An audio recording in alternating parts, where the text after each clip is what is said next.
O dia a dia não é tão fácil. Afinal, o trabalho dele está sempre ligado às cenas fortes. Curiosidade, raciocínio rápido e capacidade de observação são algumas das características que identificam o perfil desse profissional. Eu estou falando do perito criminal.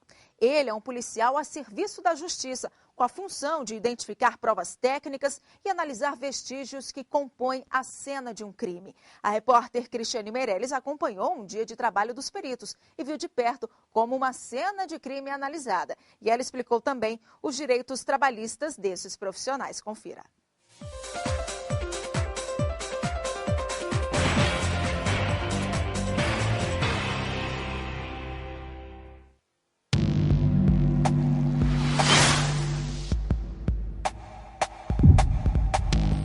Em 2008, a morte de Isabela Nardoni, de 5 anos, chocou o país.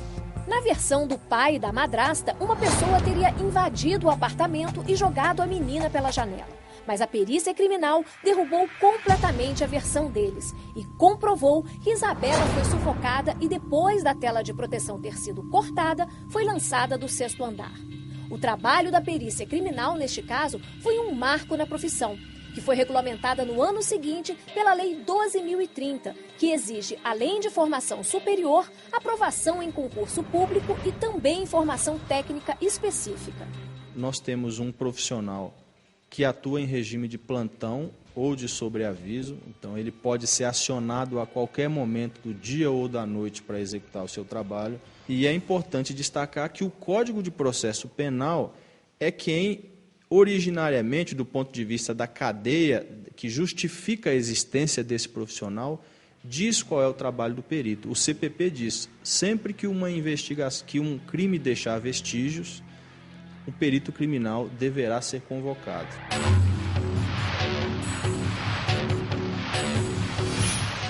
O trabalho do perito criminal começa no exame do local do crime. Essa equipe foi chamada porque foi encontrado um corpo às margens do Lago Paranoá. Eles vão descrever e fotografar o ambiente e depois coletar os vestígios. E nós vamos acompanhar. Muitos fatores são considerados na hora da perícia. O exame e preservação do local do crime são fundamentais para manter a integridade dos vestígios coletados. O exame do trabalho pericial, ele tem o objetivo de, primeiro, materializar a infração. Então, o perito ele materializa a infração de que forma? Ele materializa a infração produzindo o laudo pericial. Também tem a função de fornecer subsídios para a autoridade competente, seja a autoridade policial, seja a autoridade judiciária, para que ela possa qualificar essa infração. Então, o perito criminal não qualifica, mas ele fornece subsídios para que a autoridade que está responsável pela investigação possa fazer essa qualificação.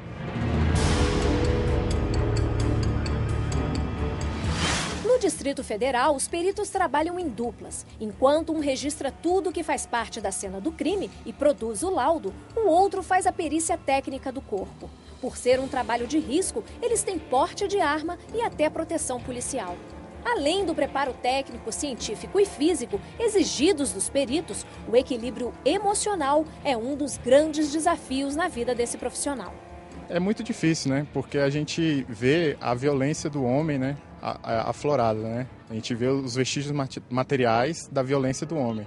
Então você tem que tentar se desvencilhar da sua parte emocional, da sua parte pessoal e focar na parte técnica, né? Que são os vestígios que são importantes para as ordens. Nem sempre é fácil, né? Mas quando você tem um resultado é gratificante.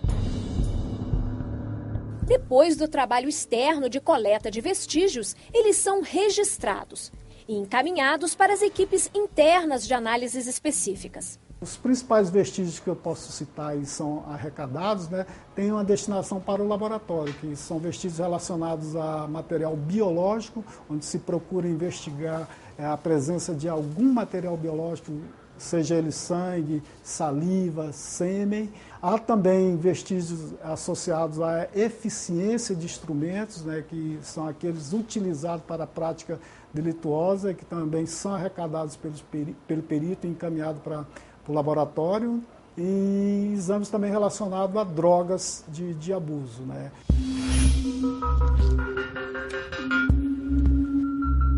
Na seção de perícia e análises laboratoriais, é possível realizar diversos tipos de exames. Um deles é o teste que identifica fluidos biológicos. Ele é usado em uma cena de crime para você procurar vestígios.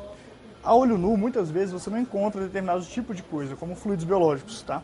Então a gente usa esse tipo de luz para ter ideia de onde pode ter fluidos biológicos. A gente simplesmente incide essa luz, onde a gente suspeita que tem algum material biológico, junto com óculos que filtra a luz que eu quero ver. E se eu tenho uma resposta, se eu vejo uma fluorescência, eu coleto aquele material, porque pode ser um fluido biológico. E isso vem para o laboratório para confirmação. A identificação de qualquer tipo de droga, como cocaína, maconha, LSD, também é feita pelo perito criminal especializado nessa área.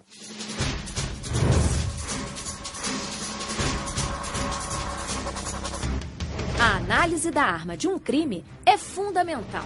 Por isso, o perito também atua no exame de eficiência de instrumentos, que determina detalhes da cena de um crime. Você conseguir determinar que um determinado objeto foi utilizado na cena do crime, foi utilizado para cometer o crime, é importante, porque a pessoa pode ter utilizado um objeto que estava à disposição no ato lá, mas ele pode também ter trazido esse objeto de casa.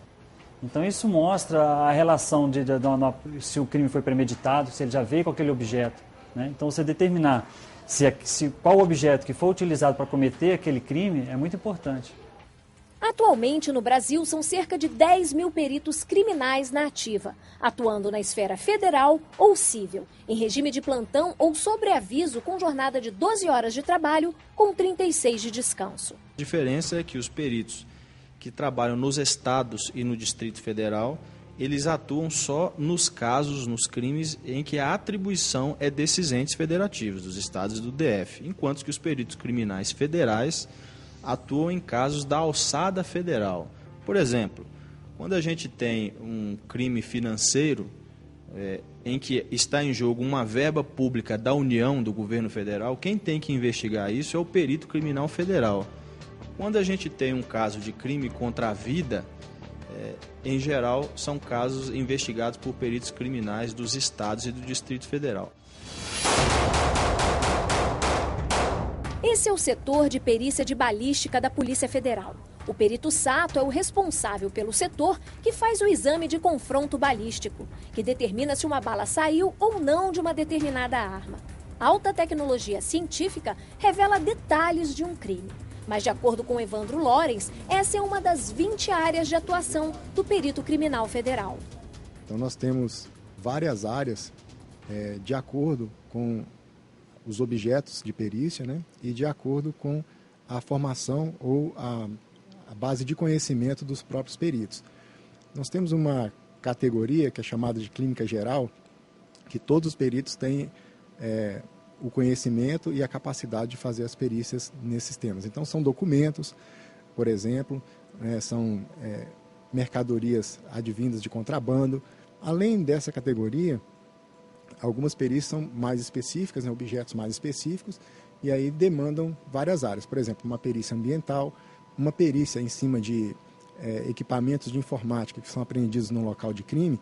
Então, um perito com conhecimento, com uma formação em computação, são os peritos que vão fazer essa perícia. Entre tantos desafios, esses profissionais ainda lutam para inserir a perícia criminal na Constituição e conquistar a autonomia funcional. Para isso, desde 2010, tramita na Câmara dos Deputados a PEC 499. A inclusão da perícia na Constituição vai permitir que a gente tenha legislação infraconstitucional exclusiva para a perícia, padronizando prerrogativas, formas de atuação com base no mesmo método científico. A autonomia pericial permite que a gente não faça injustiças, nem com a pessoa que está sendo condenada, nem com a família de uma vítima que espera um processo criminal isento, baseado no método científico, baseado na verdade, em resumo, né? Eu diria que, apesar de desafiador, apesar de desgastante, é uma profissão muito legal, muito, muito boa. É muito interessante, é gratificante você conseguir, a partir no caso, na situação de um corpo que é encontrado no local, você conseguir fazer todo um exame que facilita o trabalho do juiz, que facilita o trabalho do delegado que está investigando. Então eu diria que apesar de todas a parte negativa da profissão, ela é bastante gratificante.